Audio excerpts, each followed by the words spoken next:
আমি ভালো নেই। হ্যাঁ, আমি আজ সত্যিই ভালো নেই। অন্যদের চোখে আমি হয়তো একটা সাধারণ মানুষকে হারিয়েছি, তবে আমার দিক থেকে দেখলে আমি আমার স্বপ্নকে হারিয়েছি, আমি আমার ভালো থাকাকে হারিয়েছি, আমি আমার হাসি খুশি জীবনটাকে হারিয়েছি। এ জীবনে তুমি এমন একটা মানুষ ছিলে যাকে নিয়ে শুধু রাতের অন্ধকারে নয়, দিনের আলোতেও আমি স্বপ্ন দেখেছি। এ জীবনে তুমি ছিলে সেই যার মুখের দিকে তাকিয়ে আমি বিনা কারণে মুচকি এসেছি। এ জীবনে তুমি নেই, তাই আমিও আজ ভালো নেই। আমি কথা দিয়ে কথা রেখেছি, হারিয়ে গিয়েছো তুমি।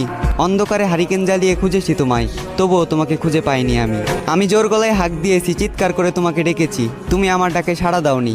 তুমি চাইলে আমার হতে পারতে, তুমি ইচ্ছে করে আমার হওনি। আমার এই মনটা ছিল কাদামাটির মতোই নরম, আর এই কাদামাটি দিয়ে তুমি ঘর বানিয়েছিলে, আবার নিজ হাতেই সেই ঘরটাকে ভেঙে দিলে। আজ আমার কোনো স্বপ্ন নেই, অতীতের রঙিন দিনগুলো মাটি, রাতের ঘুম মাটি।